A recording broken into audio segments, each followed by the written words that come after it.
Bom dia a todos. Bom dia. Bom dia. Bom dia. Olá, bom dia. Sejam bem-vindos.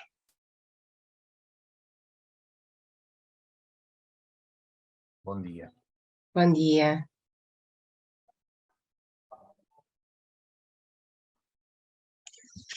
Não sei se toda a gente consegue ver o ecrã. Sim, ver e ouvir. Ótimo.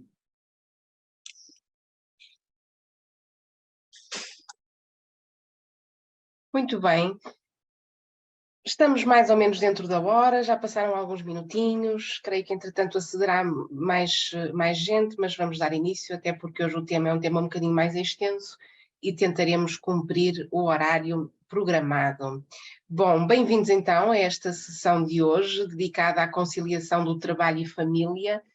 Este tema terá duas sessões, hoje uma e na próxima semana, dia 21, terá uma outra abordagem. A perspectiva de hoje é vocacionada para o regime das licenças, faltas e dispensas previstas no Código do Trabalho e, portanto, que tenham ligação intrínseca com este princípio geral da conciliação do trabalho e família, portanto, das responsabilidades profissionais dos trabalhadores e das respectivas responsabilidades familiares.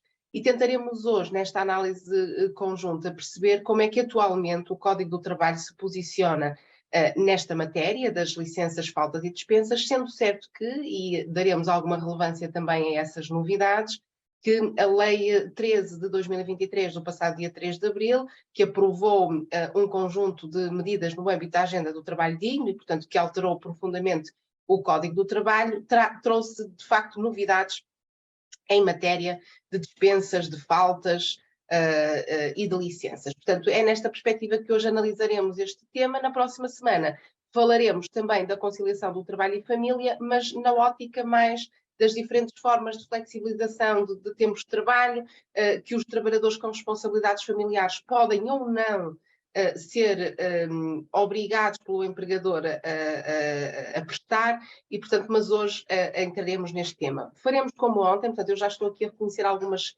caras da nossa sessão de ontem, portanto, quem esteve presente na sessão de ontem já sabe a dinâmica da formação. Para os recém-chegados, fazer também uma breve apresentação. O meu nome é Conceição Soares, eu sou advogada, sou docente do ensino superior na área do direito de trabalho e da segurança social e sou também formadora dentro deste domínio para diversas entidades. As nossas sessões têm como objetivo principal permitir que todos saiamos daqui com uma aprendizagem superior àquela que tínhamos à chegada e, portanto, quaisquer dúvidas que possam ter, sem prejuízo de poderem reservá-las para a discussão final nos últimos 5, 10 minutos da sessão formativa, poderão sempre colocá-las no chat ou levantar aqui a mão na plataforma para colocá-las presencialmente ligando o microfone. Bom, vamos então dar início ao nosso estudo. Eu começaria por apresentar-vos aqui o artigo 33 do Código do Trabalho, que é uma norma que define os conceitos no âmbito da parentalidade, estabelecendo que a maternidade e a paternidade constituem valores sociais iminentes. Este tema da parentalidade tem também suporte constitucional, portanto o artigo 78 da Lei Fundamental prevê que os pais e as mães têm direito à proteção da sociedade e do Estado na realização insubstituível da sua ação em relação aos filhos, nomeadamente quanto à sua educação, com garantia de realização profissional e de participação na vida cívica do país. Portanto, nesta perspectiva, a parentalidade caminha de mãos dadas também com a Constituição da República Portuguesa. As mulheres têm direito a especial proteção durante a gravidez e após o parto, tendo as mulheres trabalhadoras ainda direito à dispensa do trabalho por um período adequado, sem prejuízo da sua retribuição ou de quaisquer regalias. A lei regula a atribuição às mães e aos pais do direito a dispensas de trabalho por período adequado, de acordo com os interesses da criança e as necessidades do agregado familiar. Portanto, estes são conceitos gerais que nós encontramos no plano constitucional e que têm acolhimento na lei laboral. O artigo 33A do Código do Trabalho é uma norma que foi editada em 2019 com uma alteração ao Código do Trabalho introduzida pela Lei 90 de 4 de setembro e que veio fazer referência que todas as referências feitas no Código do Trabalho, na secção da parentalidade, à mãe e ao pai, consideram-se efetuadas aos titulares do direito de parentalidade. Portanto, a norma, como estava na sua redação anterior, podia gerar algumas dúvidas interpretativas, já que se referia apenas a pai e mãe, e na verdade aqui o que o legislador quer salvaguardar é que todas as referências que estão feitas na secção do Código do Trabalho à parentalidade, à mãe e ao pai, consideram-se efetuadas por extensão a quaisquer titulares do direito da parentalidade, salvo aquelas que resultem da condição biológica daqueles.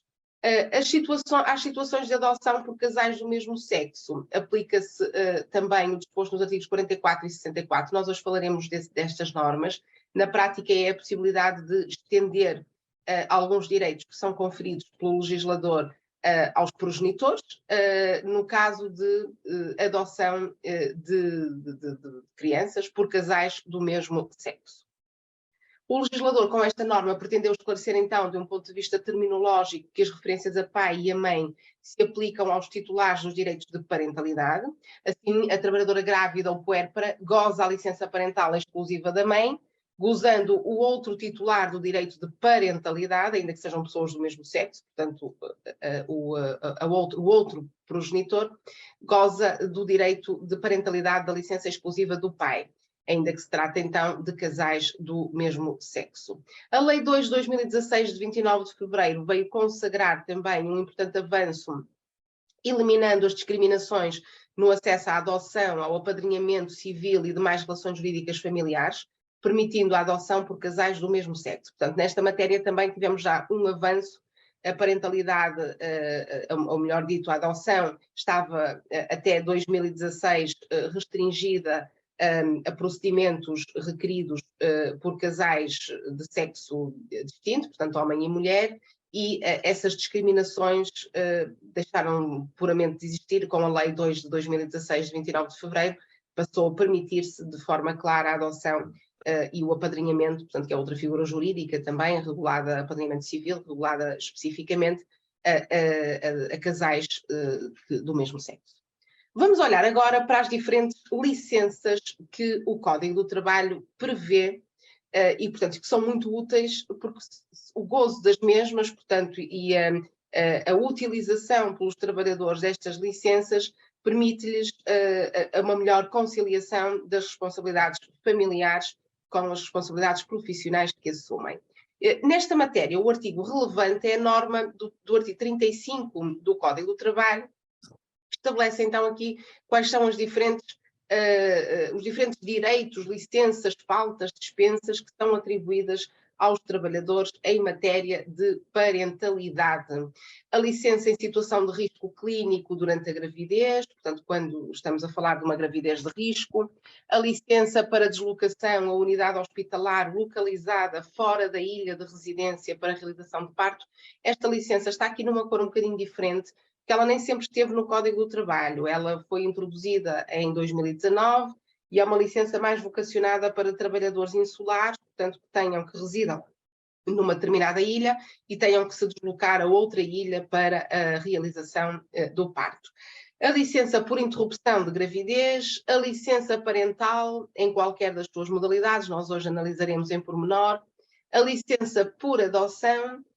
Depois temos também, mais abaixo, a licença parental complementar em qualquer das modalidades. Depois de esgotada a licença parental inicial, é possível ainda aos progenitores, dentro de determinadas condições, acederem à licença parental complementar.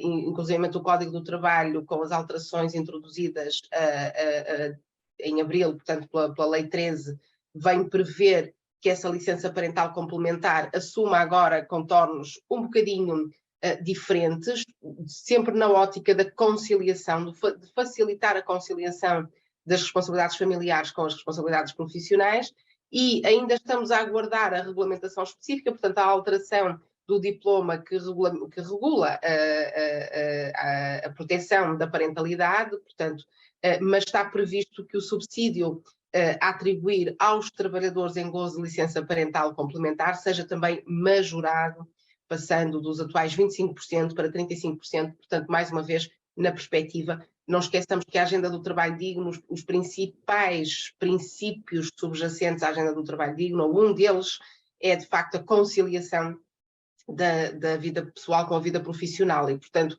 o legislador teve uma preocupação assinalável no que diz respeito à parentalidade, ao regime das dispensas, ao regime das faltas, à inclusão de uma nova figura jurídica que é o trabalhador cuidador, que hoje falaremos também aqui. Portanto, caminhamos, e é isso que assistimos, ainda não estamos ainda um bocadinho longe de ter o mundo perfeito, eu diria, e se calhar nunca o alcançaremos, mas nesta matéria da conciliação da vida, entre a vida pessoal e profissional, estamos de facto a caminhar a passos largos para mudar um bocado o paradigma laboral existente até à data.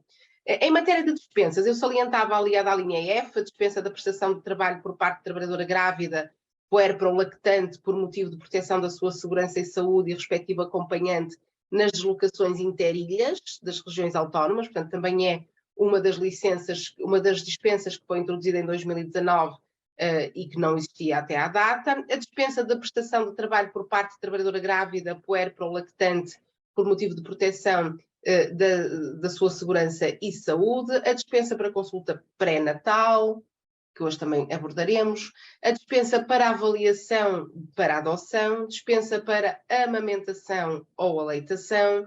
As faltas para assistência a filho, faltas para assistência a neto, licença para assistência a filho, licença para assistência a filho com deficiência, doença crónica ou doença oncológica, trabalho a tempo parcial de trabalhador com responsabilidades familiares, horário flexível de trabalhador com responsabilidades familiares e depois temos algumas dispensas de prestação de trabalho específicas, a dispensa de prestação de trabalho em regime de adaptabilidade e a dispensa de prestação de trabalho suplementar e ainda no período noturno.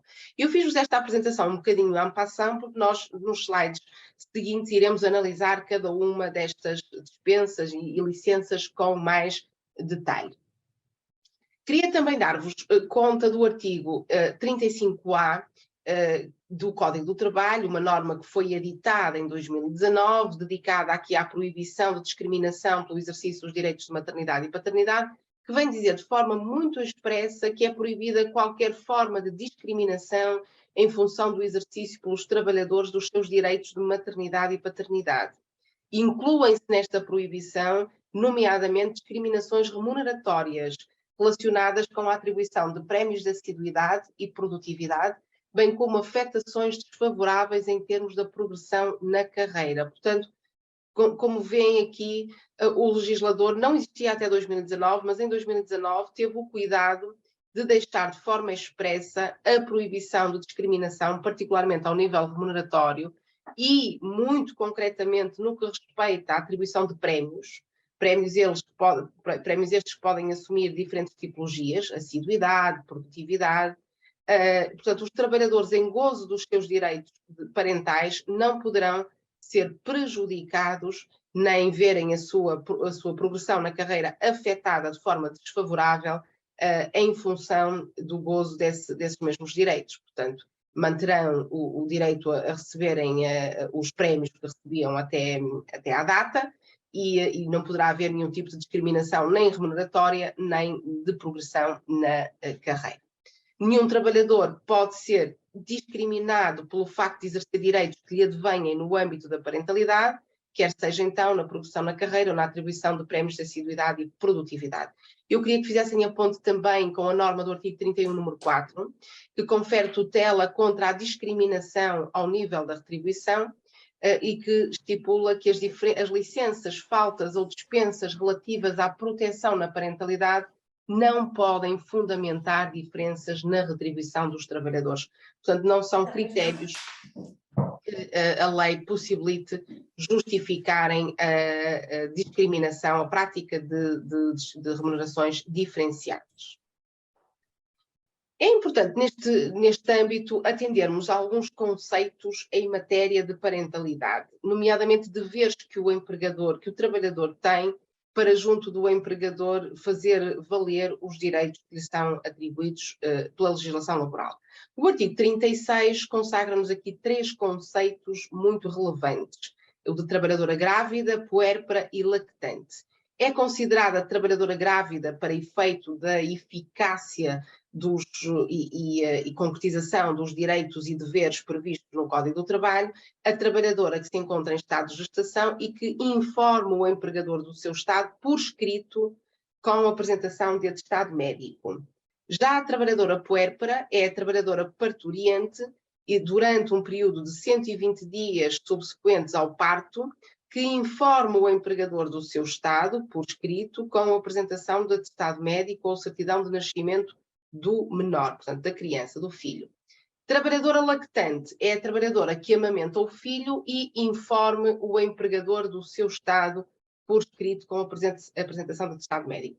Estes são 3 conceitos que estão objetivamente previstos no artigo 36, mas depois diz-se o seguinte, também na mesma norma, que o regime de proteção da parentalidade é também aplicável desde que o empregador tenha conhecimento da situação ou do facto relevante, ou seja, admitamos que a trabalhadora até não enviou ao empregador uma comunicação escrita a dizer que estava grávida, não apresentou o atestado médico a comprovar a sua situação de gravidez, mas toda a gente na organização sabe que ela está grávida. Portanto, o empregador tem conhecimento, até já a felicitou, deu-lhe os parabéns, deu-lhe uma prendinha.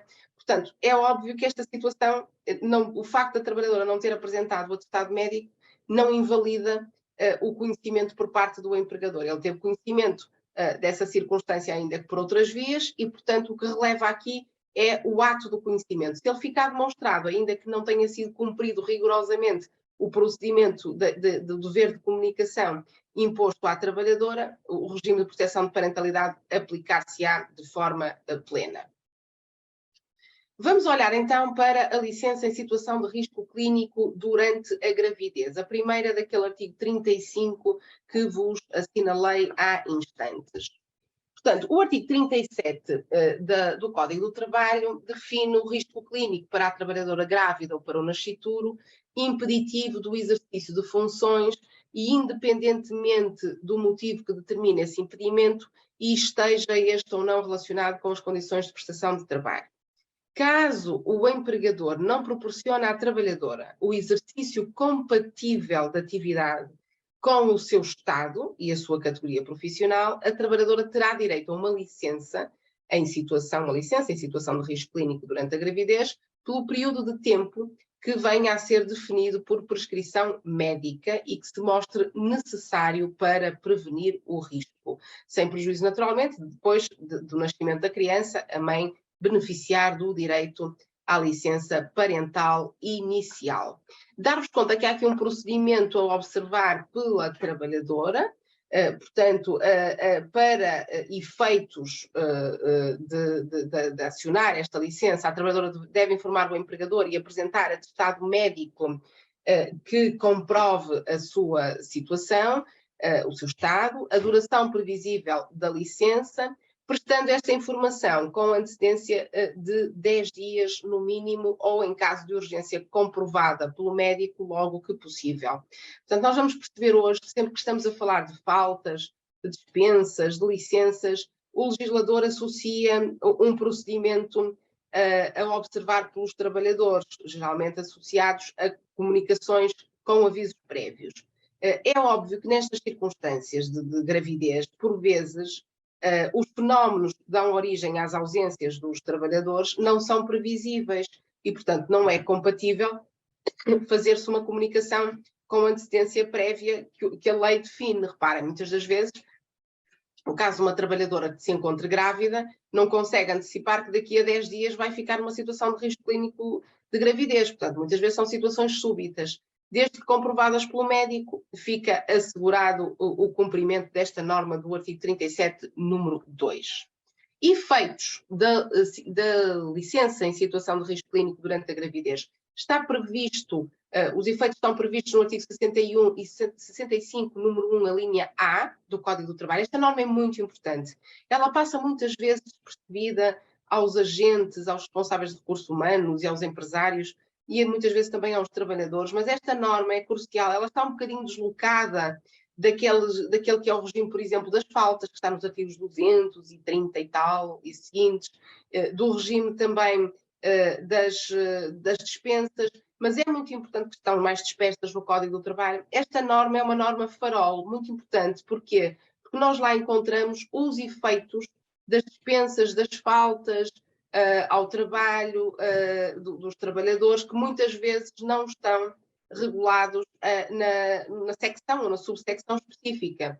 Por exemplo, no que diz respeito, e nós hoje vamos falar sobre isto, das faltas para assistência a filhos, nós não encontramos os efeitos dessas faltas na secção do Código do Trabalho referente às faltas justificadas, ali no 249 e seguintes, não encontramos.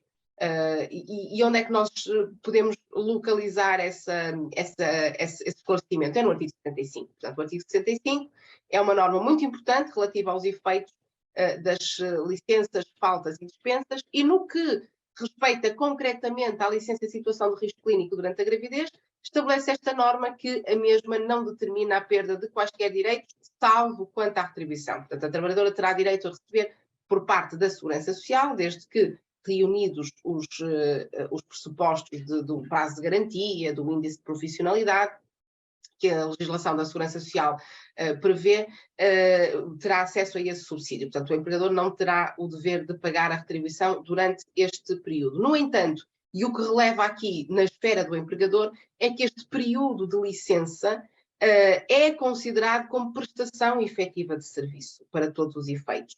Isto significa que é contado na antiguidade da trabalhadora, não a pode prejudicar, recordo o que vimos há instantes dos artigos 33 e 33A, não pode prejudicar a trabalhadora na progressão da sua carreira, é contado na sua antiguidade, não afetará a atribuição de prestações pecuniárias complementares à sua retribuição, nomeadamente o pagamento dos prémios, de assiduidade, de mérito, de produtividade.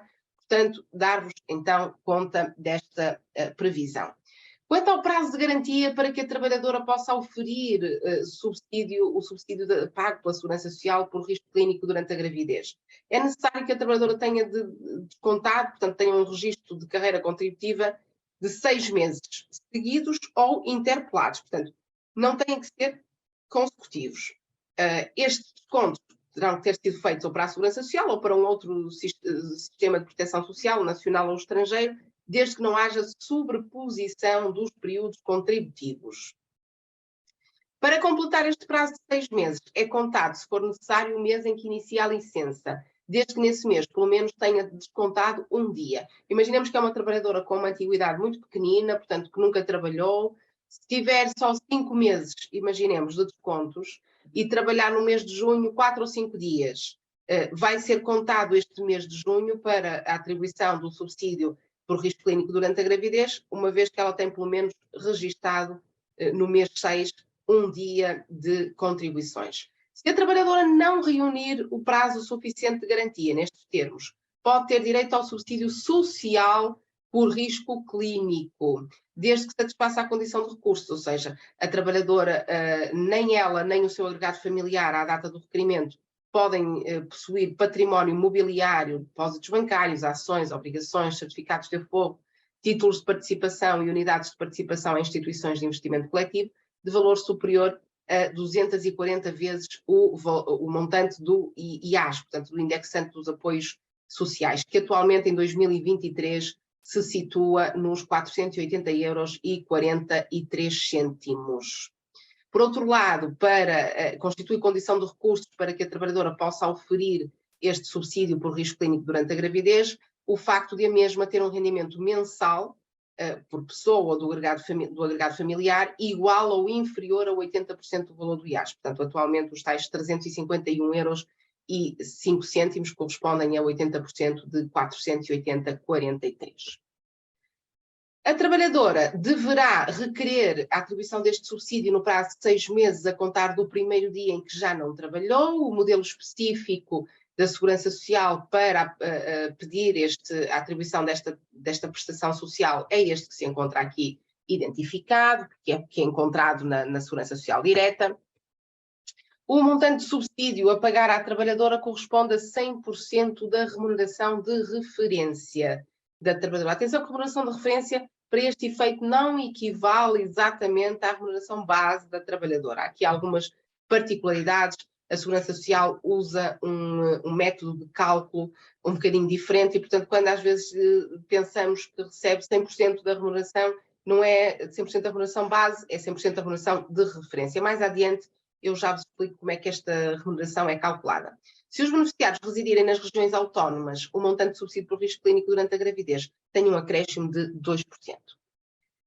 Então vamos ver o que é isto de remuneração de referência. Portanto, a remuneração de referência corresponde à média de todas as remunerações declaradas à Segurança Social nos primeiros 6 meses dos últimos 8 anteriores ao mês em que começa o impedimento para o trabalho.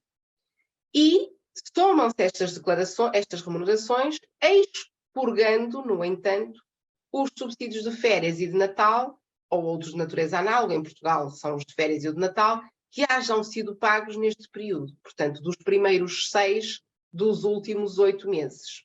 Por exemplo, se a trabalhadora iniciou a licença por risco clínico a 7 de abril de 2021, somamos as remunerações de agosto de 2020 a janeiro de 2021, sempre excluindo os subsídios de férias e de Natal. Reparem que aqui é muito possível que entre agosto e janeiro a trabalhadora tenha recebido os 2 subsídios. Se tiver gozado férias em agosto, recebeu aí o subsídio de férias. E o subsídio de Natal recebeu seguramente em dezembro. Mas esses não entram na contabilização da remuneração de referência para efeitos do subsídio por risco clínico durante a gravidez.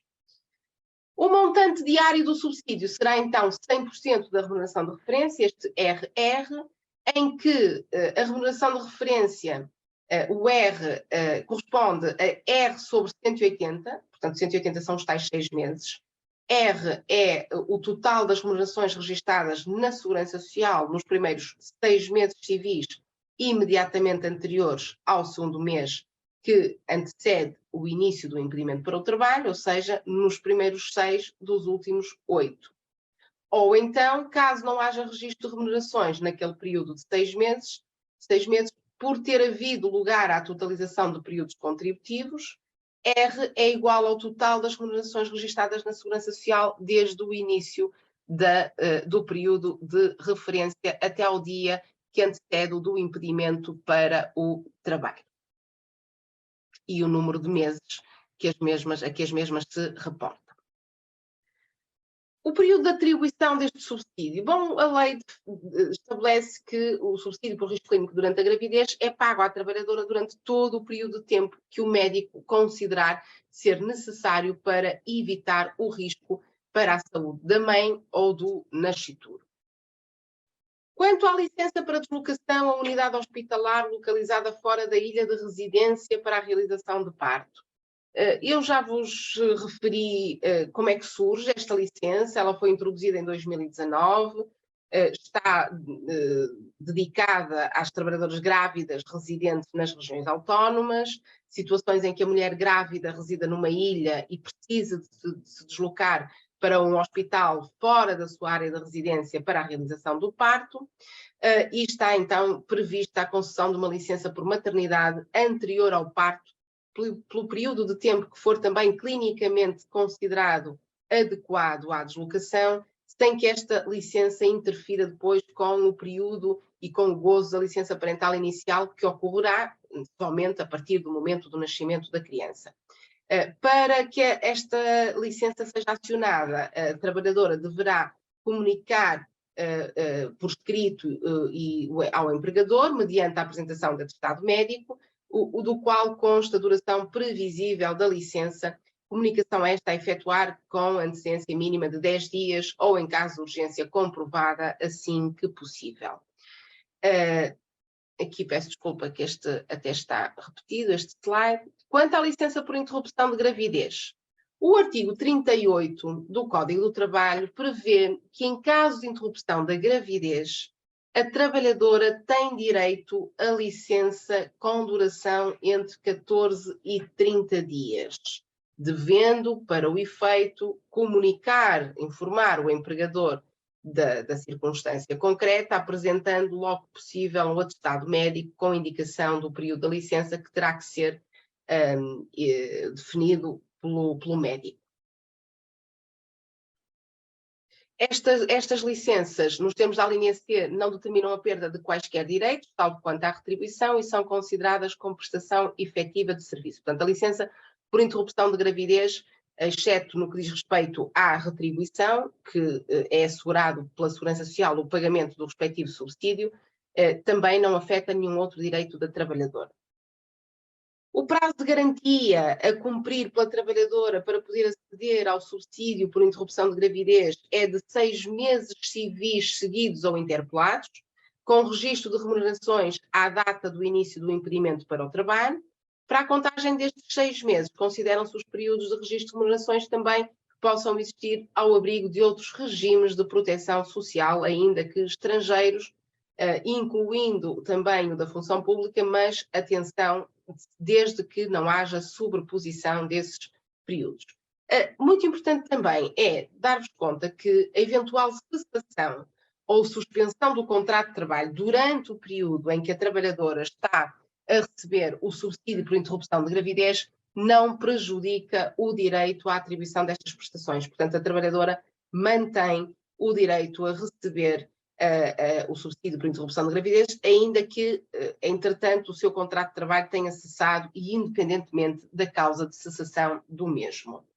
Como eu vos referi há instantes, o período de concessão deste subsídio há de ser fixado entre 14 a 30 dias, de acordo com a indicação do médico. Portanto, o subsídio por interrupção de gravidez terá obrigatoriamente uma janela temporal localizada dentro desta baliza e a trabalhadora recebe também o correspondente a 100% da sua remuneração de referência calculada nos mesmos termos que vimos há pouco para o subsídio por risco clínico de gravidez e, portanto, eu vou abster-me de estar aqui novamente a ler-vos a fórmula que já analisamos. Quanto às modalidades de licença parental, o artigo 39 identifica-nos as diferentes licenças, diferentes tipologias de licença parental previstas no Código do Trabalho. A licença parental inicial, por um lado, a licença parental inicial é exclusiva da mãe, a licença parental inicial a gozar pelo pai por impossibilidade da mãe e a licença parental exclusiva do pai. Há ali uma gralha, eu peço desculpa, eu depois corrijo, já detectei também ali uma outra gralha anterior num slide, eu depois corrigirei estes slides e voltarão a ficar disponíveis na plataforma. Portanto, ali na linha D é a licença parental exclusiva do pai.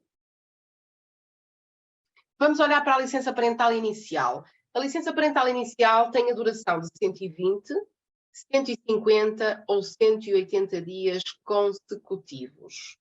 Sendo certo que a licença pode ser majorada em mais 30 dias, portanto, dos 120 base passar para 150 ou dos 150 passar para 180, no caso de gozo partilhado da licença. Ou seja, no caso de cada um dos progenitores gozar em exclusivo um período de 30 dias consecutivos de licença ou 2 períodos de 15 dias consecutivos, após o gozo obrigatório da licença da mãe, por exemplo, a mãe goza o período inicial normal de 120 ou 150 dias e o pai goza imediatamente a seguir o período de 30 dias de acréscimo.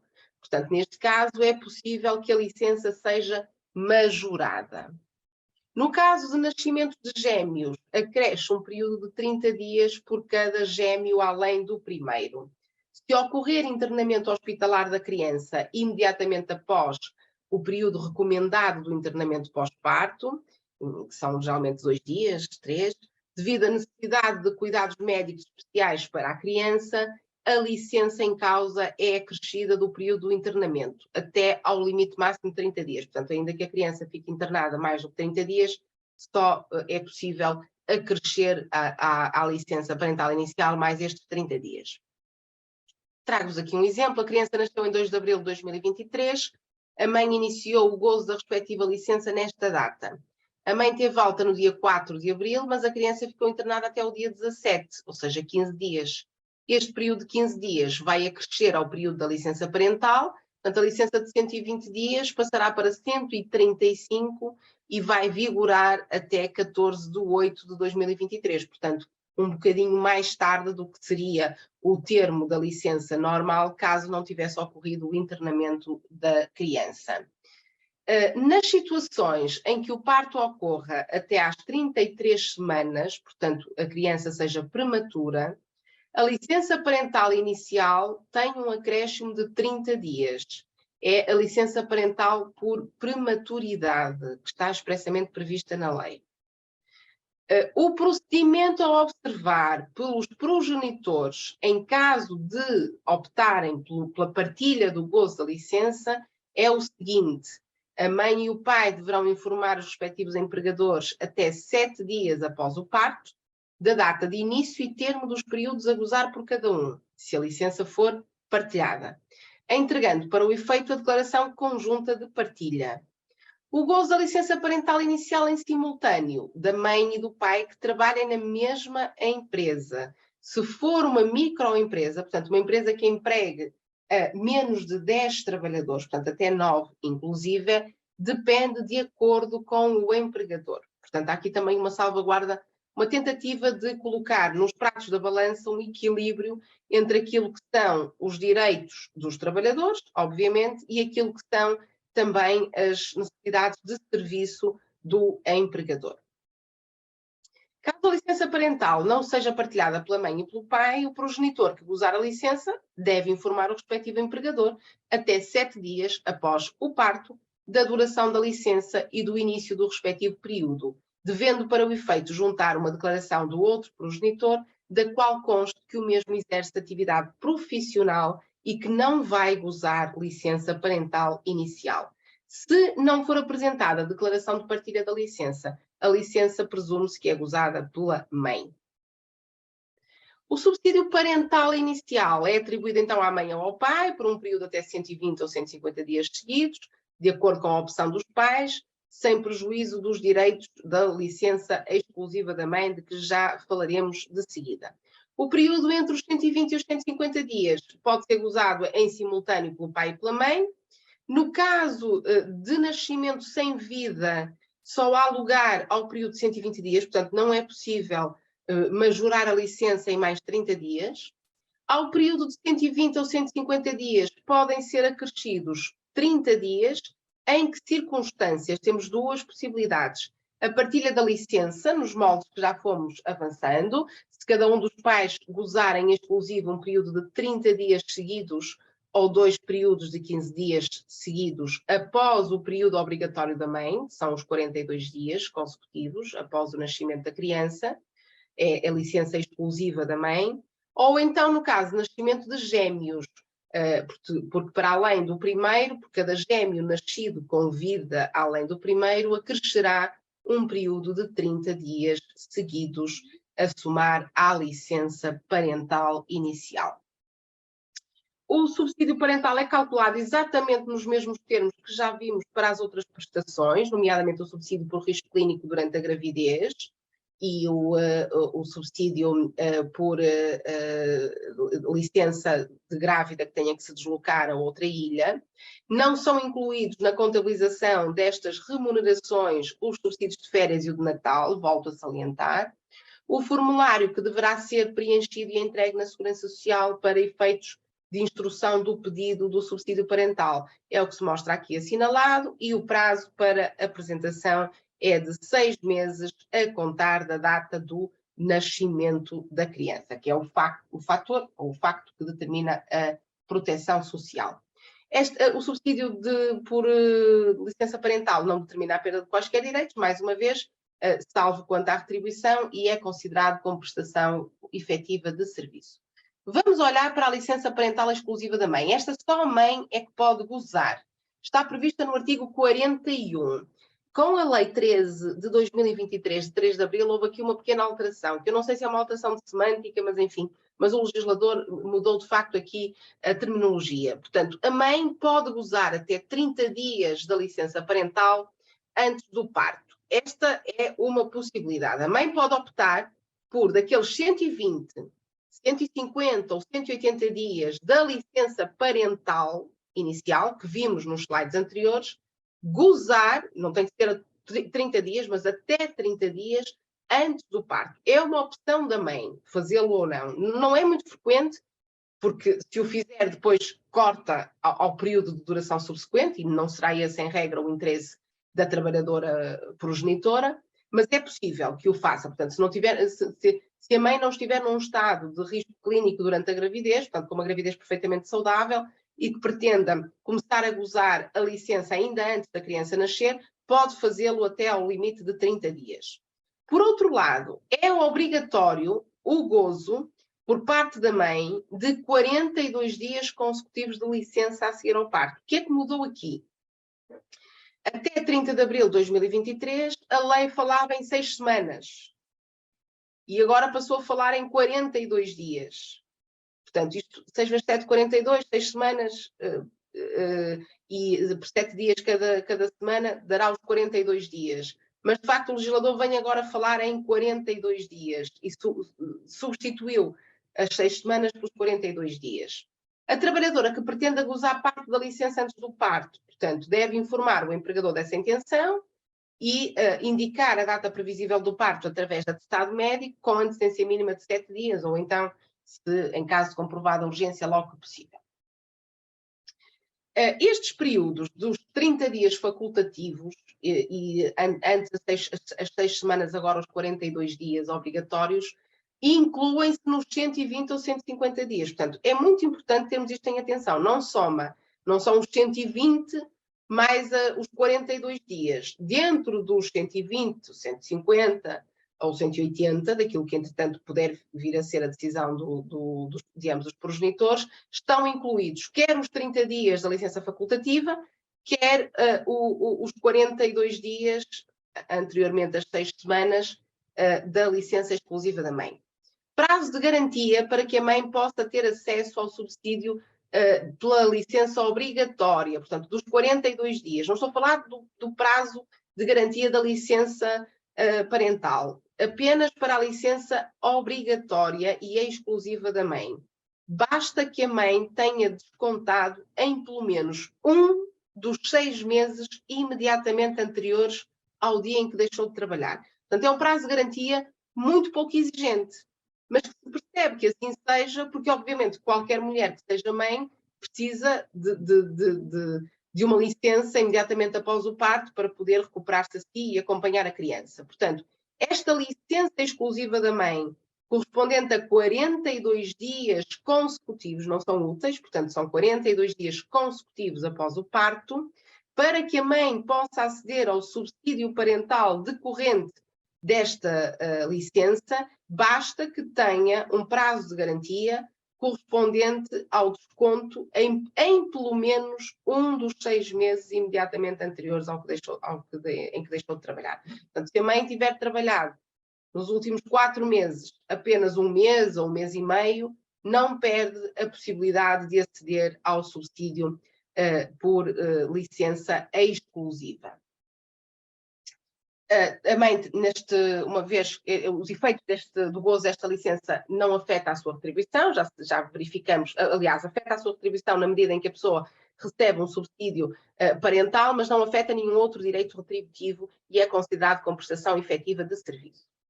Vamos olhar agora para a licença parental inicial a gozar por um progenitor em caso de impossibilidade do outro. Em que circunstâncias é que a lei prevê essa possibilidade? Artigo 42 do Código do Trabalho. O pai ou a mãe têm direito à licença ou do período remanescente da mesma nos seguintes casos. No caso em que se verifique incapacidade física ou psíquica do progenitor que esteja a gozar a licença e enquanto esta se mantiver, ou no caso de morte do progenitor que esteja a gozar a licença. Apenas há lugar à duração total da licença de 180 dias, portanto com a partilha, porque só é possível gozar 180 dias de licença parental se a mesma for partilhada entre ambos os progenitores, caso se verifiquem as condições aí previstas à data dos factos, isto é, se tiver ocorrido uma incapacidade, imaginemos, psíquica de um dos progenitores antes desse progenitor gozar a licença, portanto, considera-se que não há partilha e não havendo partilha, a licença não poderá atingir os 180 dias. Em caso de morte ou incapacidade física ou psíquica da mãe, a licença parental inicial a gozar pelo pai tem sempre a duração mínima de 30 dias. Isto quer dizer que, ainda que faltem menos de 30 dias para o término da licença, imaginemos que os progenitores tinham optado pelo gozo apenas de 120 dias e a licença já ia no seu 100º dia. Quando a mãe, por exemplo, ficou incapacitada psiquicamente ou fisicamente para o gozo da licença. Apesar de só faltarem 20 dias para o término da licença, o legislador estabelece que, nestas situações, a licença parental a gozar pelo pai terá sempre a duração mínima de 30 dias. Em caso de morte ou incapacidade física ou psíquica de mãe não trabalhadora, nos 120 dias a seguir ao parto, o pai tem direito à licença. Portanto, quando se trata de uma mãe que não trabalha, portanto não tem carreira contributiva e não está a gozar essa licença, se ocorrer a morte ou a incapacidade física ou psíquica da mesma, o pai, portanto, o direito à licença que a mãe não tinha pelo facto de não ser trabalhadora, transita para a esfera do pai. O pai passa a ter direito ao gozo dessa licença. Vamos olhar para a licença parental exclusiva do pai, que sofreu alterações recentes com a agenda do trabalho digno. É obrigatório o gozo pelo pai de uma licença parental de 28 dias.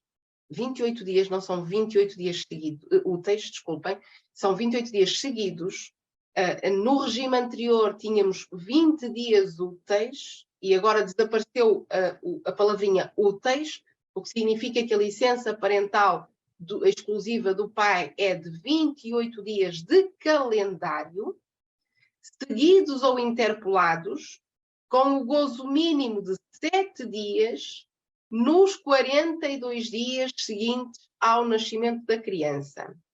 Portanto, esta licença exclusiva do pai deverá ser gozada nos 42 dias seguintes ao nascimento da criança. Onde é que nós já ouvimos falar nos 42 dias? A propósito da licença exclusiva da mãe. Portanto, a licença parental exclusiva do pai deve ser enxertada no período da licença parental exclusiva da mãe, portanto, dos 42 dias.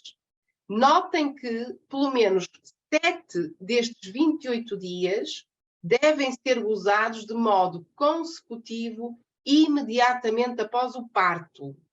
Os restantes podem ser gozados de forma interpolada ou de forma seguida, desde que dentro dos 42 dias após o nascimento da criança. Mas pelo menos 7 têm que ser gozados de forma consecutiva imediatamente após o parto. Por outro lado, o pai beneficia também de uma licença facultativa, que tem a duração de 7 dias. Até 30 de abril de 2023 eram 5 dias úteis. Agora são 7 dias de calendário. Portanto, isto não é, em bom rigor, ou poderá não ser uma majoração no direito à licença pelo pai. Esta licença facultativa de 7 dias é gozada de forma seguida ou interpolada, desde que em simultâneo com o gozo da licença parental inicial por parte da mãe. Mas atenção, já não falamos dos 42 dias da licença obrigatória. Falamos dos 120 ou dos 150. Portanto, desde que gozados dentro do período temporal da licença parental inicial, que é naturalmente mais alargada, com o mínimo dos 120 dias. A licença parental exclusiva do pai também não afeta nenhum direito do mesmo, exceto quanto à retribuição, e é considerado como prestação efetiva de serviço, portanto, conta para a antiguidade do trabalhador. Prazo de garantia para o pai poder aceder ao subsídio parental inicial. Basta que o trabalhador tenha descontado pelo menos um dos 6 meses imediatamente anteriores ao do início em que deixa de trabalhar por nascimento do filho. Portanto, para a licença obrigatória e exclusiva do pai, temos um regime de prazo de garantia semelhante ao que estudamos para a licença exclusiva da mãe. Basta que tenha descontado pelo menos um dos 6 meses imediatamente anteriores ao do dia em que deixou de trabalhar. Já quanto ao prazo de garantia para a licença facultativa, aí o legislador é mais exigente. O trabalhador tem que ter uma carreira contributiva, registro de descontos de pelo menos 6 meses. Portanto, para a licença obrigatória, a tal dos 28 dias, basta que tenha descontado um mês dentro dos 6 anteriores ao nascimento. Para a licença facultativa dos 7 dias, aí é necessário ter descontos, pelo menos nos últimos 6 meses. Licença por adoção.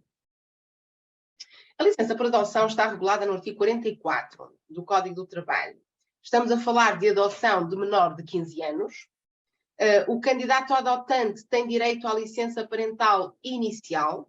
No caso de adoções múltiplas, o período de licença é acrescido de 30 dias por cada adoção, além da primeira.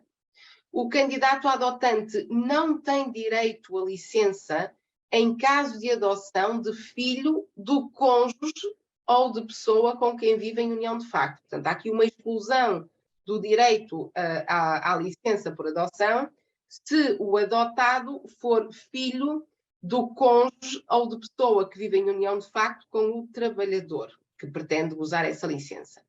Em caso de incapacidade ou falecimento do candidato adotante durante a licença, o cônjuge sobrevivo que não seja candidato a adotante e com quem o adotando vive em comunhão de mesa e habitação poderá beneficiar de uma licença correspondente ao período não gozado ou a um mínimo de 14 dias. Portanto, temos aqui também uma situação especial que pode ocorrer no caso de incapacidade ou falecimento do candidato adotante, o cônjuge sobrevivo que não seja candidato adotante e com quem o adotando vivesse em comunhão de mesa e habitação poderá beneficiar desta licença mínima de 14 dias, mas que até poderá ser de mais, um período superior, se ainda faltar desde a data do acontecimento, portanto, da incapacidade ou do falecimento do candidato adotante, ainda faltar o período remanescente com duração superior aos 14 dias.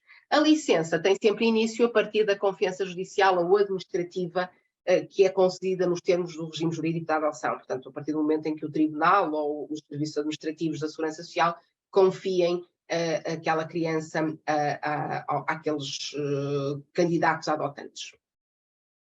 Também não determina a perda de nenhum efeitos, exceto quanto à retribuição, e é considerada tempo de serviço. Licença parental complementar.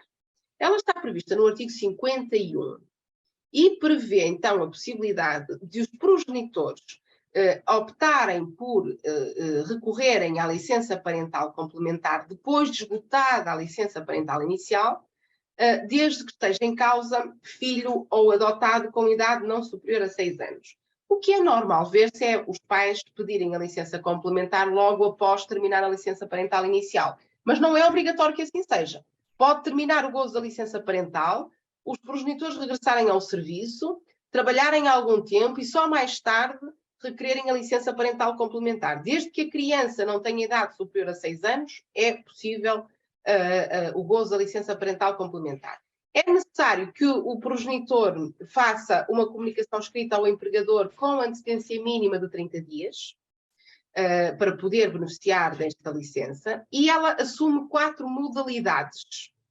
Pode ser usada de forma consecutiva ou até 3 períodos interpolados. Não é permitida a acumulação por um dos progenitores do direito do outro. Portanto, não pode ficar um dos progenitores a gozar o seu direito e o direito da contraparte, do outro progenitor. Vamos ver então em que outras modalidades pode revestir esta licença. Licença parental alargada por 3 meses, trabalho a tempo parcial durante 12 meses, isto foi alterado agora em 2023, a redação atual é esta, trabalho a tempo parcial durante 12 meses com um período normal de trabalho igual a metade do tempo de trabalho a tempo completo.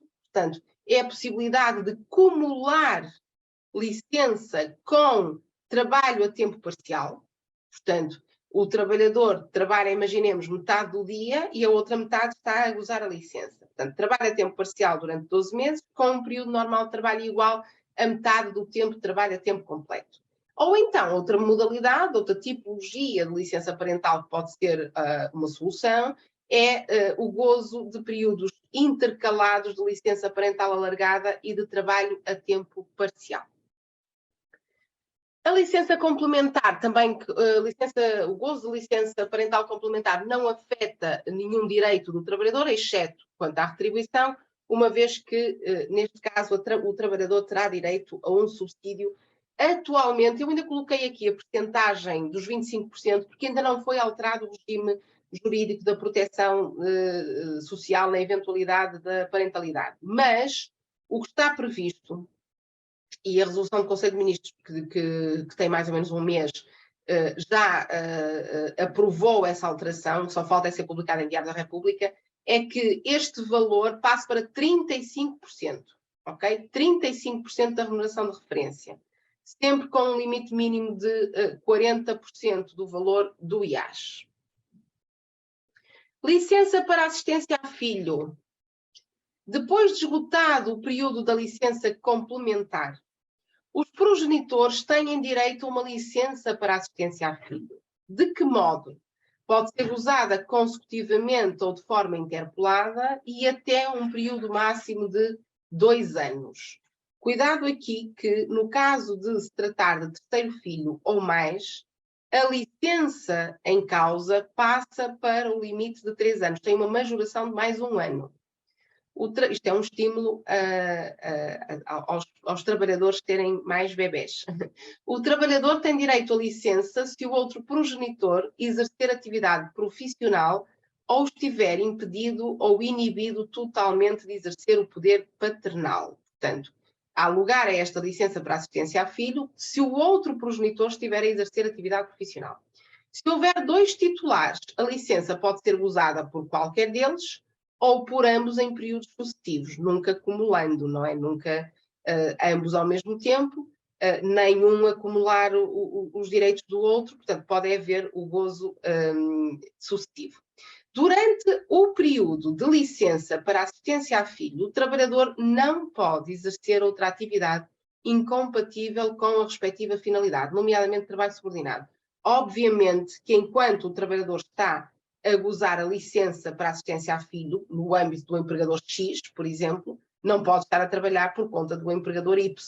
Portanto, não há possibilidade de acumular exercício de atividade, trabalho subordinado, designadamente, mas também poderá ser trabalho independente com o gozo de licença para assistência a filho. Isso percebe-se, tendo em conta a finalidade associada à licença, que é prestar assistência ao menor, como é óbvio.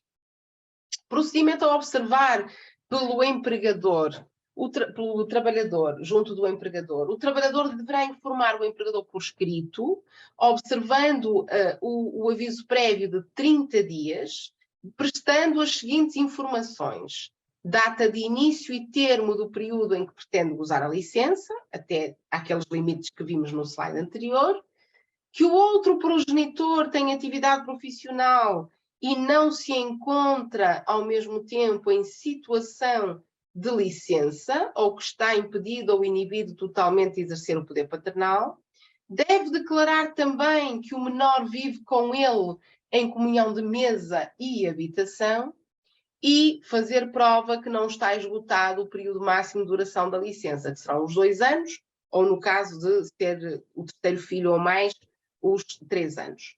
Na falta de indicação... Opa, espera aí.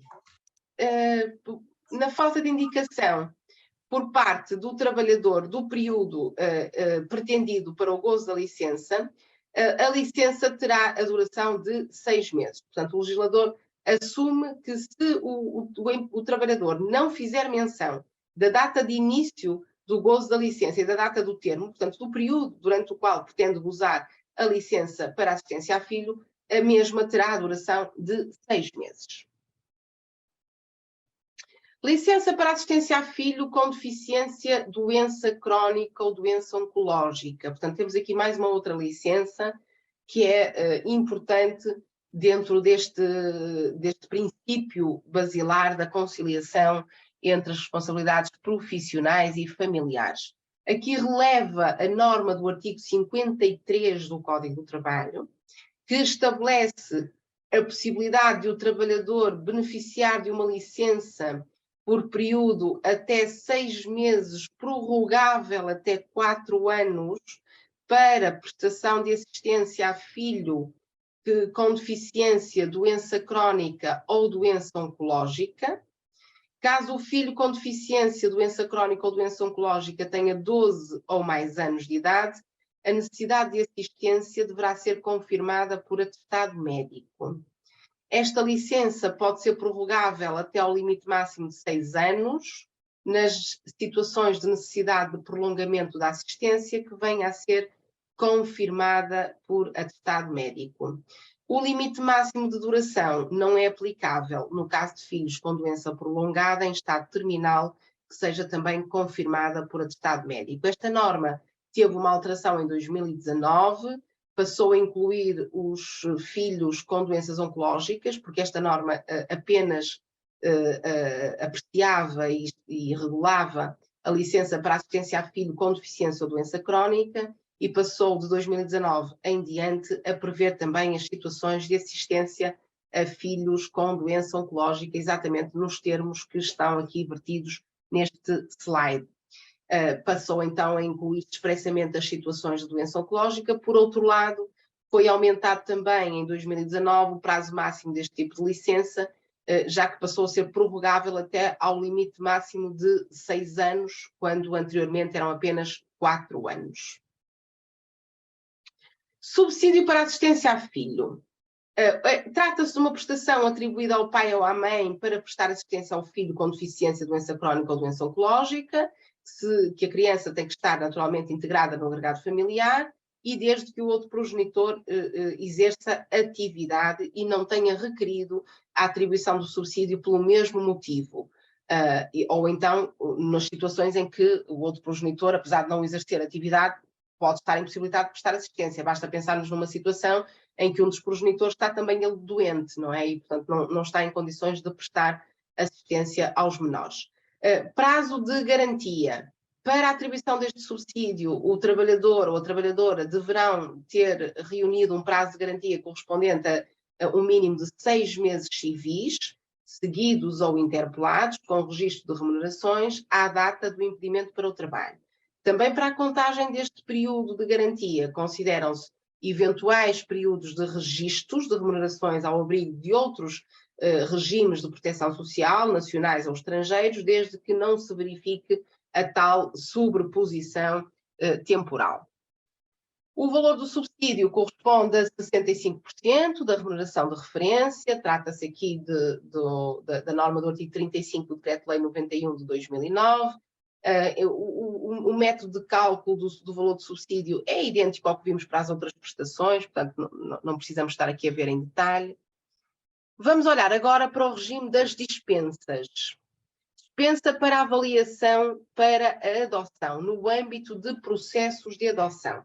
O artigo 45 do Código do Trabalho é uma norma que foi alterada agora em maio deste ano, portanto com a Lei 13/2023, passa a prever-se que o trabalhador tem, ou melhor dito, estava previsto que o trabalhador tinha direito a 3 dispensas de trabalho para deslocação aos serviços da Segurança Social ou recepção dos técnicos em seu domicílio, devendo os trabalhadores apresentarem justificação ao empregador. Ora, o que mudou, e está aqui mais à frente num slide, é que caiu esse limite das 3 dispensas e, portanto, o trabalhador passa a ter direito às dispensas necessárias no âmbito dos processos de adoção e de acolhimento familiar, e não só com o fundamento de se deslocarem aos serviços da Segurança Social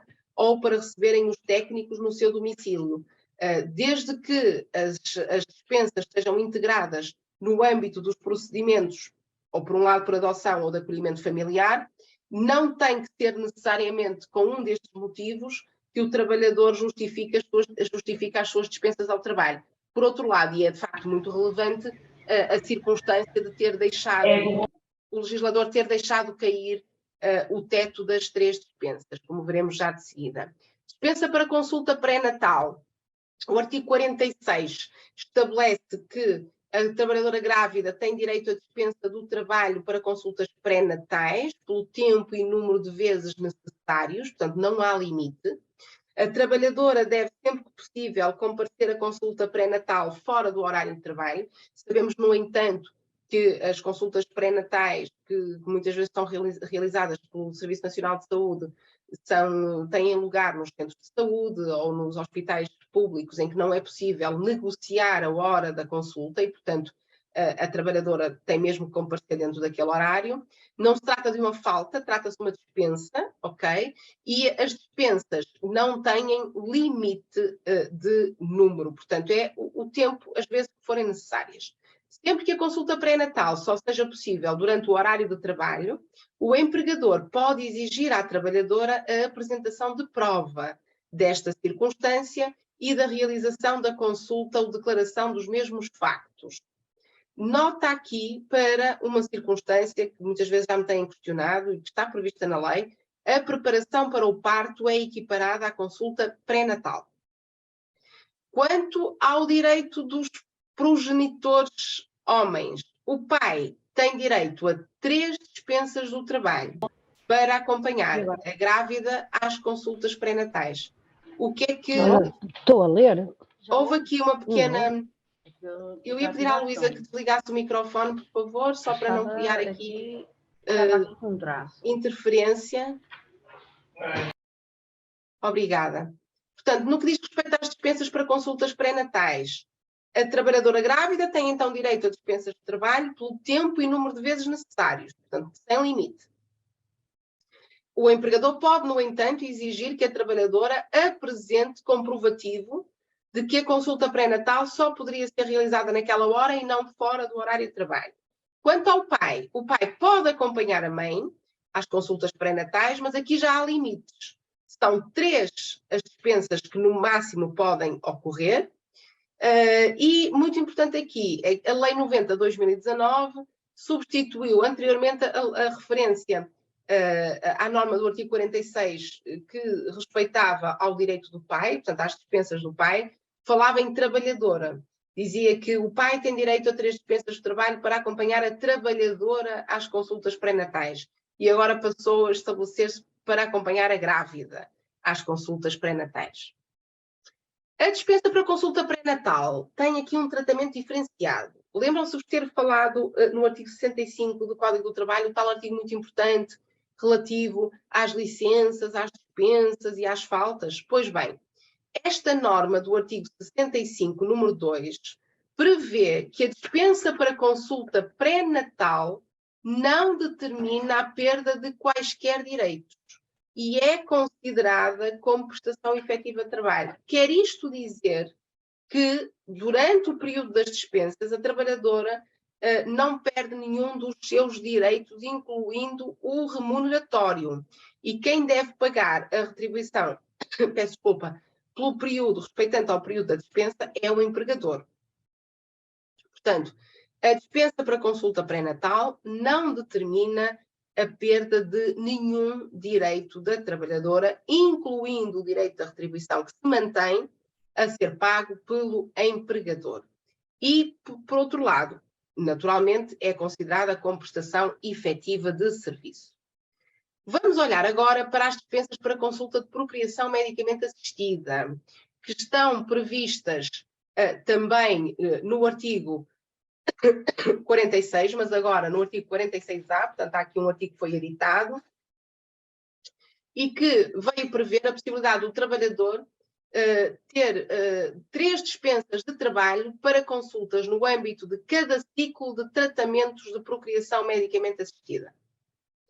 O empregador pode, à semelhança do que vimos para as dispensas para consultas pré-natais, pode exigir ao trabalhador a apresentação de prova desta circunstância e da realização da consulta ou declaração dos mesmos factos.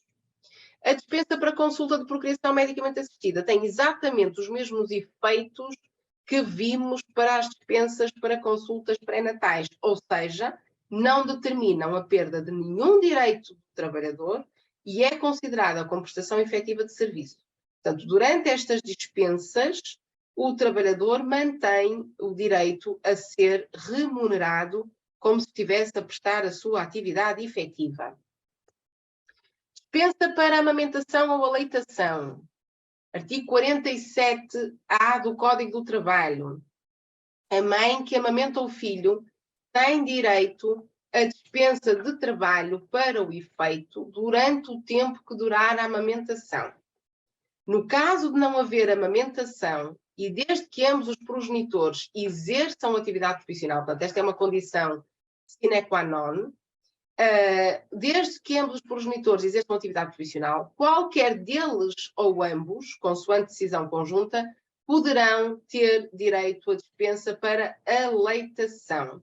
Neste caso, até o filho perfazer 1 ano. A dispensa diária é gozada em 2 períodos distintos, com a duração máxima de 1 hora cada, exceto se outro regime tiver sido estabelecido por acordo com o empregador. Portanto, nós sabemos que há algumas situações em que as partes acordam, empregador e trabalhador, em que, por exemplo, esta dispensa seja gozada às 2 horas, ou logo ao início da manhã, ou ao final do dia. Portanto, a trabalhadora entra mais tarde ao serviço ou sai mais cedo. Essa não deverá ser a regra, porque, de facto, o objetivo da dispensa é permitir que em 2 períodos distintos a mãe possa ir amamentar ou aleitar o seu filho, mas a lei permite que, por acordo entre as partes, seja estabelecido outro regime que não este que resulta do artigo 47. No caso de nascimentos múltiplos, a dispensa é acrescida de mais 30 minutos por cada gêmeo além do primeiro. Portanto, há aqui, naturalmente, que a mãe que amamenta 2 filhos precisa de mais tempo e, portanto, tem aqui um acréscimo de mais meia hora. No caso de algum dos progenitores trabalhar a tempo parcial, a dispensa diária para a amamentação ou aleitação é reduzida. De que modo? Na proporção do respectivo período normal de trabalho, mas nunca pode ser inferior a 30 minutos.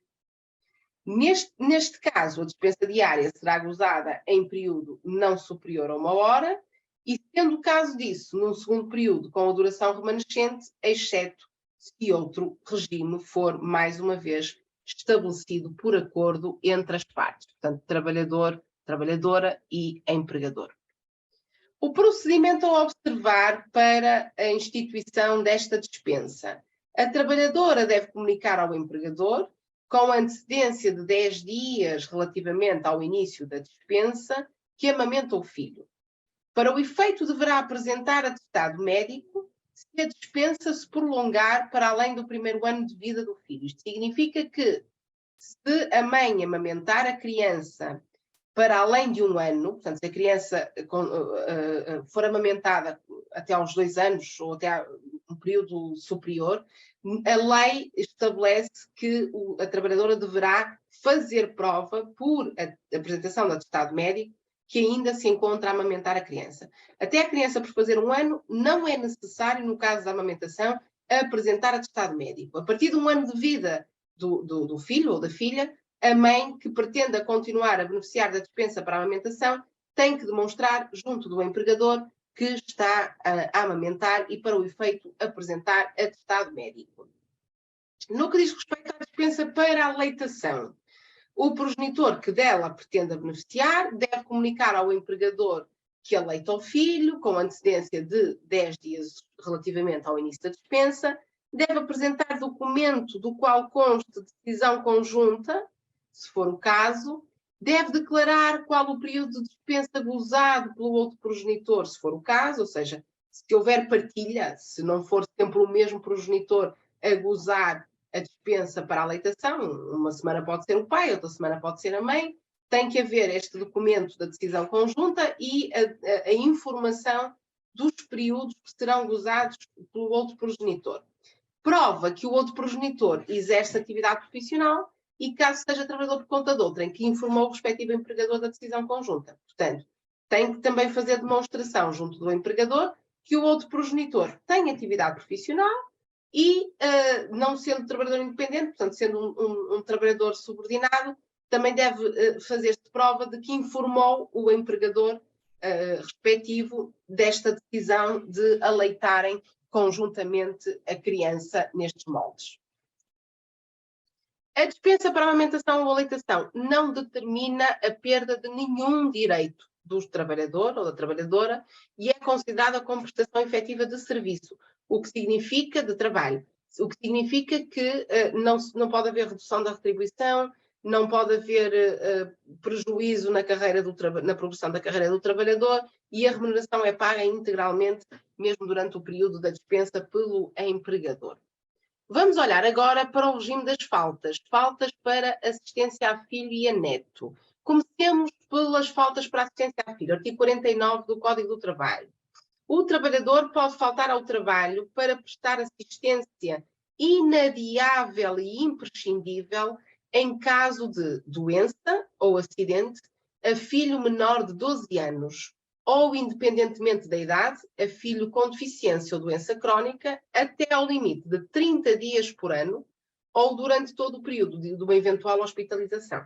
Por outro lado, se estivermos a falar de criança com 12 anos ou mais, o trabalhador poderá faltar ao trabalho até 15 dias por ano para prestar assistência inadiável e imprescindível em caso de doença ou acidente ao menor. E também é possível, atenção, no caso de se tratar de filho maior de idade, mas que faça parte do agregado familiar, o trabalhador pode beneficiar deste direito a faltar até 15 dias por ano em caso de doença ou acidente.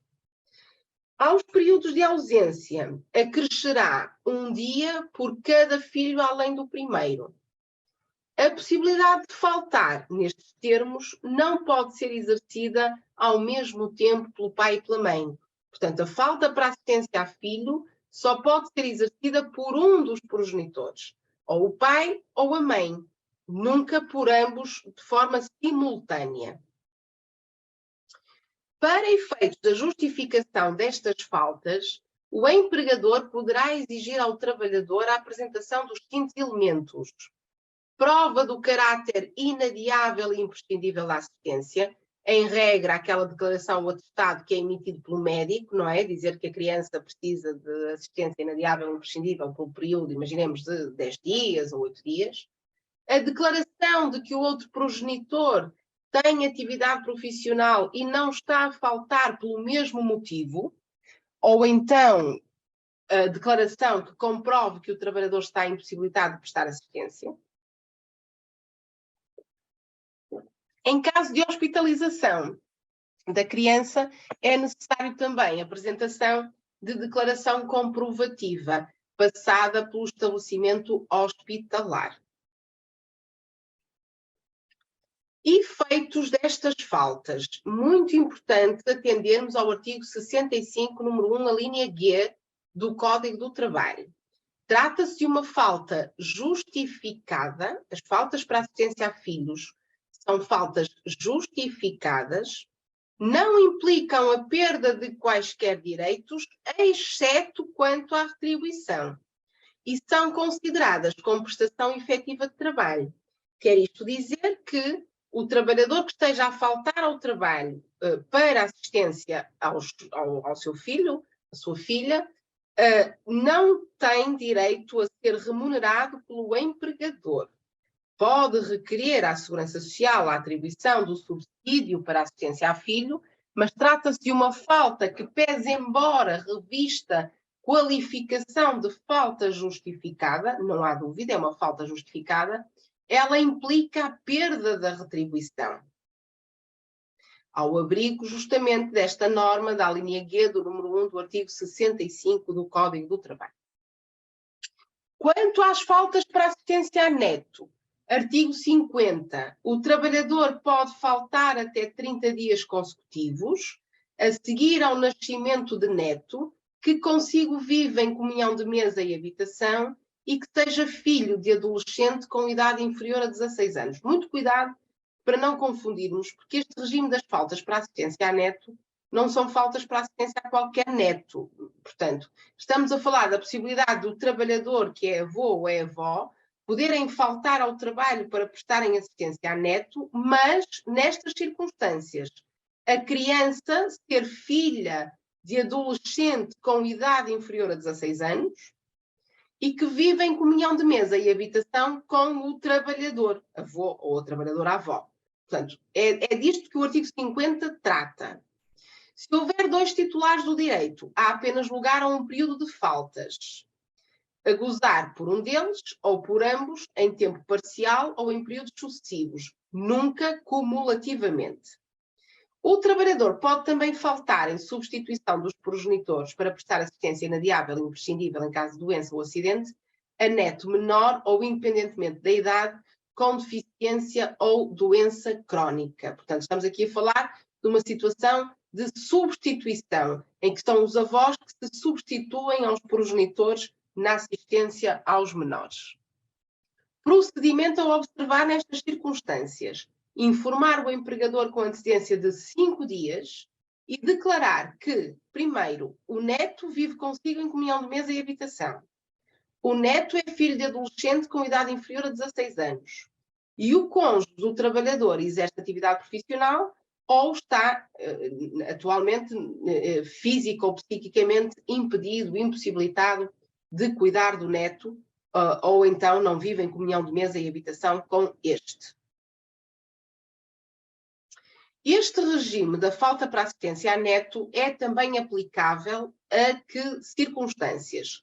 Tutor de adolescente, trabalhador a quem tenha sido deferida a confiança judicial ou administrativa do mesmo, bem como ao seu cônjuge ou pessoa que vive em união de facto. Portanto, temos aqui uma extensão do regime das faltas para assistência a netos em situações de tutores de adolescentes ou pessoas a quem tenha sido confiada, conferida, atribuída a confiança judicial ou administrativa do menor.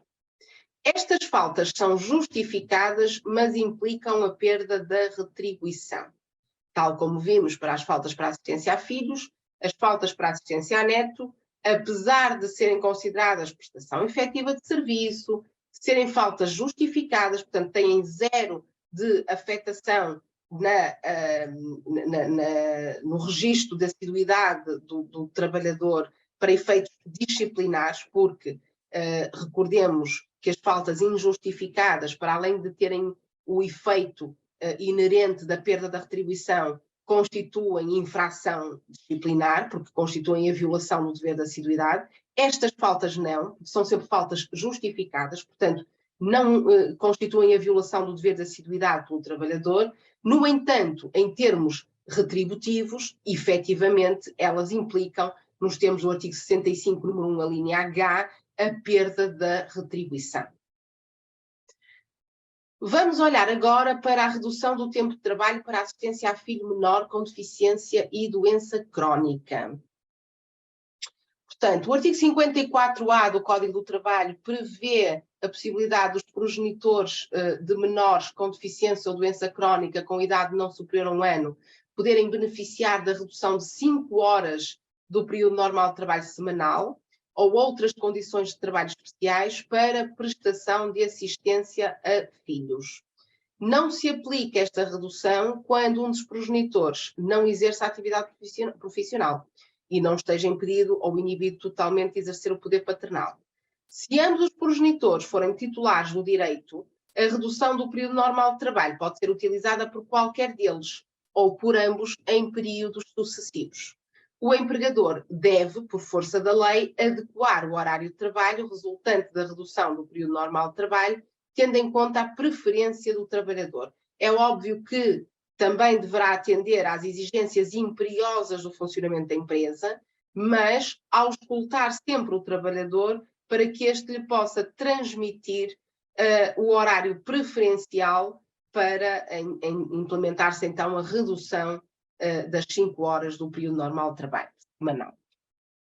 A redução do PNT semanal, portanto, do período normal de trabalho semanal, não implica diminuição de direitos, exceto quanto à retribuição. Naturalmente, que se vai trabalhar menos horas, a retribuição será proporcional e, portanto, haverá aqui um acerto, uma redução à retribuição devida ao trabalhador.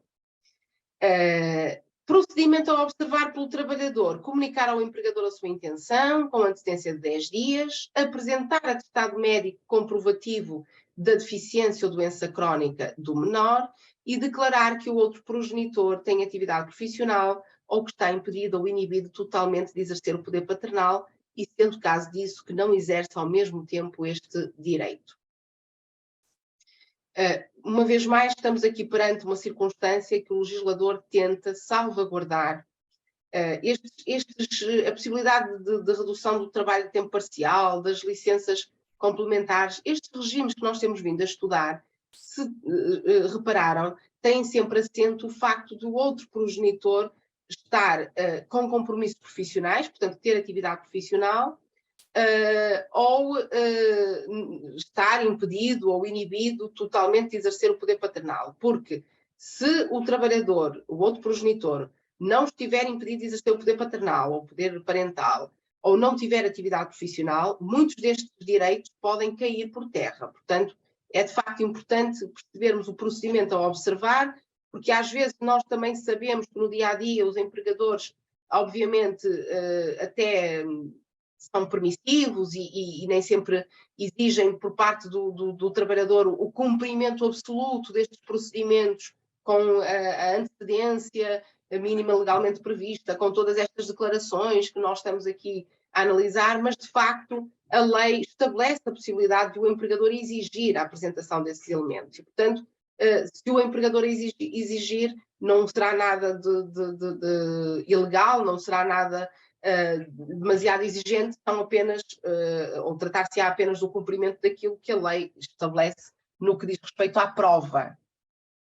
O trabalho a tempo parcial de trabalhador com responsabilidades familiares também é possível. Nos termos do artigo 55 do Código do Trabalho, o trabalhador com filho menor de 12 anos ou independentemente da idade, filho com deficiência ou doença crónica, com ele vive em comunhão de mesa e habitação, pode trabalhar, peço desculpa, a tempo parcial. Este direito pode ser exercido por qualquer dos progenitores ou por ambos, em períodos sucessivos, depois de esgotado o gozo da licença parental complementar, em qualquer das suas modalidades. O trabalho a tempo parcial, nestes moldes, corresponde a metade do praticado a tempo completo, numa situação comparável, portanto, alguém que faz 40 horas por semana, trabalho a tempo parcial serão as 20 horas semanais, e conforme o pedido do trabalhador será prestado diariamente, de manhã ou de tarde, ou então em 3 dias por semana. Será o trabalhador a optar por uma destas soluções.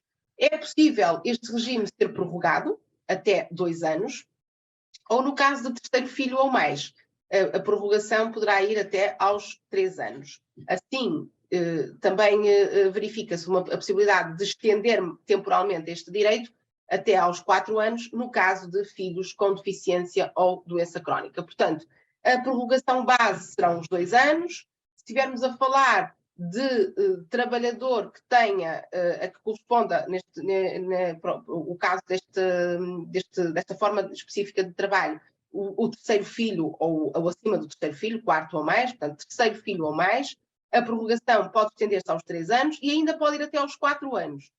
Se o filho do trabalhador for criança afetada de deficiência ou doença crónica. Durante o período de trabalho em regime de tempo parcial, o trabalhador não pode, naturalmente, exercer outra atividade incompatível, nomeadamente trabalho subordinado ou prestação continuada de serviços fora da sua residência habitual, nomeadamente trabalho independente.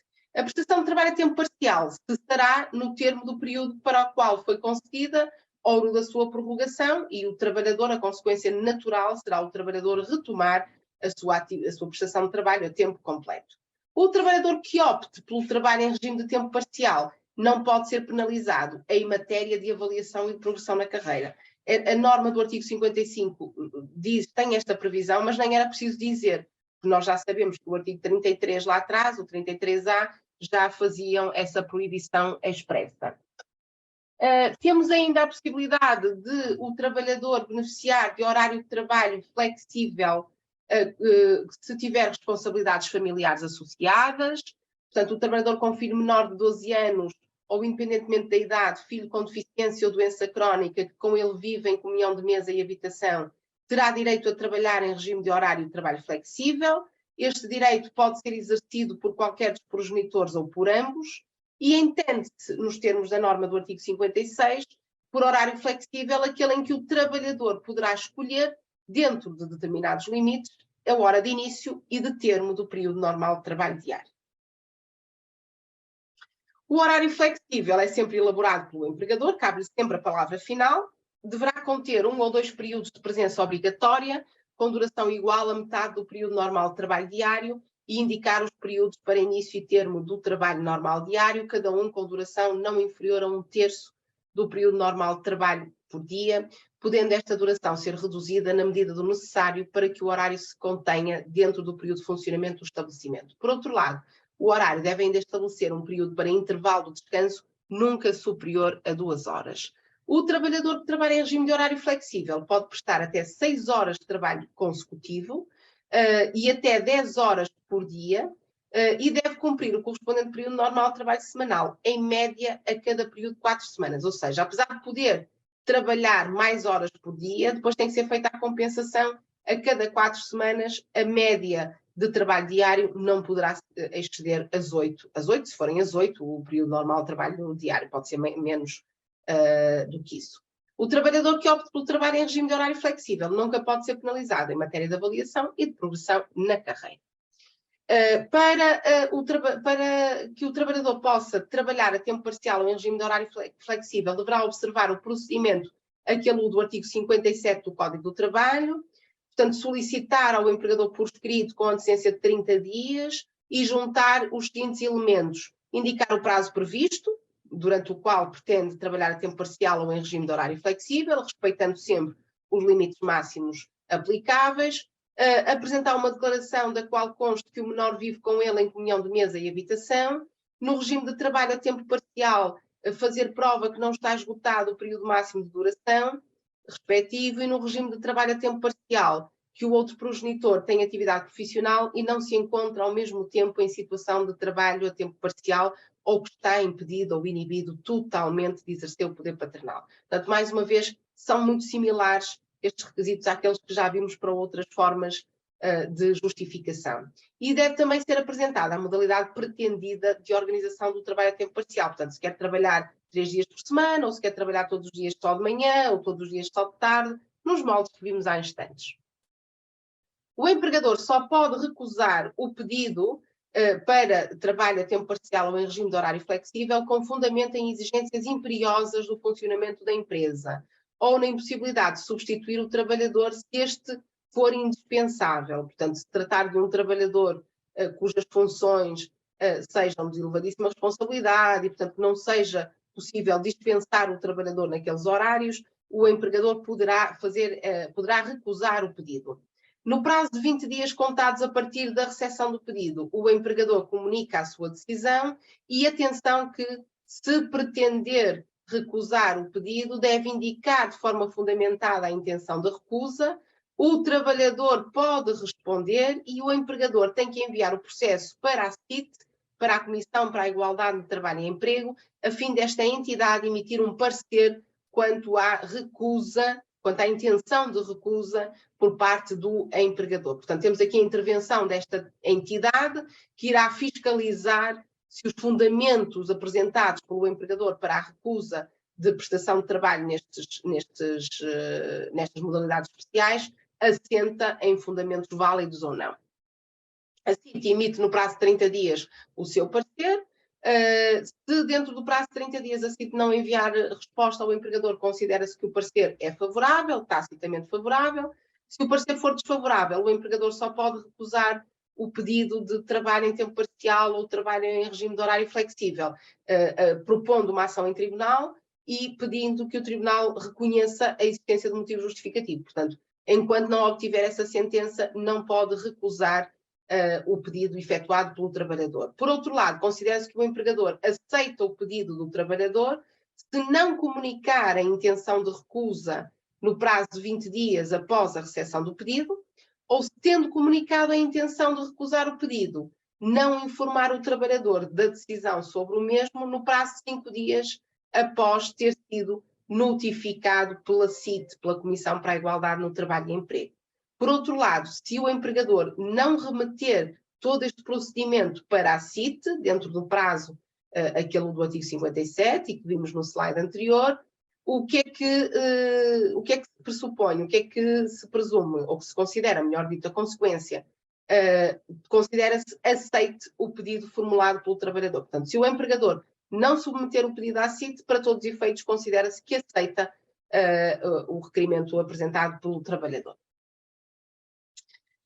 Há aqui depois algumas formas de organização de tempo de trabalho que são dispensadas. O artigo 58 diz que a trabalhadora grávida, puérpera ou lactante tem direito a ser dispensada de prestar trabalho em horário de trabalho organizado de acordo com o regime de adaptabilidade, de banco de horas ou de horário concentrado, e aplica-se a qualquer dos progenitores também esta dispensa em caso de aleitação, quando a prestação de trabalho naqueles regimes afeta a sua regularidade.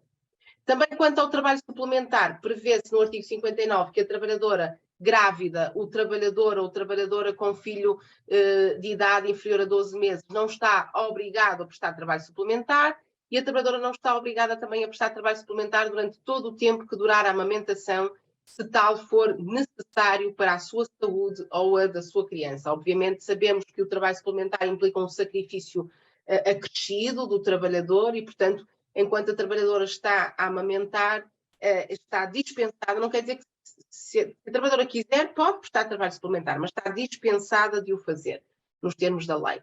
De igual modo, no que diz respeito ao trabalho noturno, a trabalhadora tem direito a ser dispensada de prestar trabalho entre as 20 horas de um dia e as 7 horas do dia seguinte, durante um período de 112 dias antes e depois do parto, dos quais pelo menos metade antes da data previsível do mesmo, durante o restante período de gravidez, se for necessário para a sua saúde ou para a do nascituro, e durante todo o tempo que durar a amamentação, se for também necessário para a sua saúde ou, para a sua, ou da sua criança. Na prática, o legislador protege as trabalhadoras grávidas, puérperas e lactantes de formas especiais de prestação de trabalho que são mais exigentes, que implicam maior sacrifício físico, mas também emocional e de tempo que não é dedicado à criança e ao acompanhamento do crescimento da criança.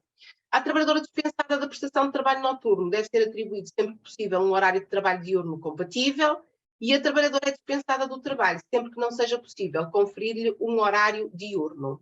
A trabalhadora que pretenda ser dispensada de prestar trabalho noturno deve informar o empregador e apresentar atestado médico, no caso de se encontrar grávida ou estar a amamentar, apresentação esta, portanto, informação esta que deverá ser concretizada com antecedência de 10 dias, salvo se, por razões de comprovada urgência, não for possível fazê-lo dentro deste prazo. Aqui a formação para a reinserção profissional, eu vou dar-vos só aqui uma notinha, que este é um tema que na ação de formação de logo, vocês, quem está inscrito na formação de logo à tarde, relacionada com a formação profissional, que será ministrada aqui também pela Investe Braga, pela minha colega, a doutora Ana Araújo, vai falar sobre a formação profissional e vai também tocar-vos neste aspecto. De qualquer forma, eu entendi também conveniente salientá-lo aqui, o empregador deve facultar ao trabalhador, após a licença para assistência à filha ou para assistência à pessoa com deficiência ou doença crónica, a participação em ações de formação e atualização profissional, de modo a promover a sua plena reinserção profissional. Depois vocês logo à tarde, quem está inscrito na formação de logo à tarde, a propósito da formação profissional, poderá desenvolver melhor este tema. Proteção em caso de despedimento, quero só dar-vos nota do artigo 63, o despedimento de trabalhadora grávida, puérpera, lactante ou de trabalhadora em gozo de licença parental carece sempre da emissão de um parecer prévio da entidade competente na área da igualdade de oportunidades entre homens e mulheres, portanto da CIT, e o despedimento por facto imputável ao trabalhador, que se encontra em qualquer das situações referidas, presume-se feito sem justa causa. O empregador, para solicitar a emissão deste parecer, tem que remeter cópia de todo o processo a esta entidade, de acordo com os momentos que estão aqui descritos e que respeitam às diferentes etapas dos processos, ou melhor, procedimentos associados, o procedimento disciplinar no caso do despedimento com justa causa, o despedimento por inadaptação, enfim. A nota que eu quero aqui deixar de facto é a proteção que o legislador quer conferir e confere às trabalhadoras grávidas, puérperas e lactantes, impedindo o empregador de promover cessações de contrato unilaterais sem antes obter um parecer prévio da Comissão para a Igualdade no Trabalho e Emprego. Este parecer é depois emitido pela CIT nos 30 dias seguintes à recepção do processo e, se não for emitido no prazo de 30 dias, considera-se tacitamente favorável. No caso de não renovação dos contratos de trabalho a termo, recordar-vos que o artigo 144 do Código do Trabalho obriga o empregador a comunicar à CIT com antecedência mínima de 5 dias úteis, relativamente à data do aviso prévio, o motivo pelo qual não irá renovar um contrato de trabalho a termo quando esteja em causa uma trabalhadora grávida, puérpera ou lactante ou o trabalhador em gozo de licença parental. O regime contraordenacional, pronto, temos aqui sempre associadas as contraordenações, as graves e as muito graves, com diferentes tipologias.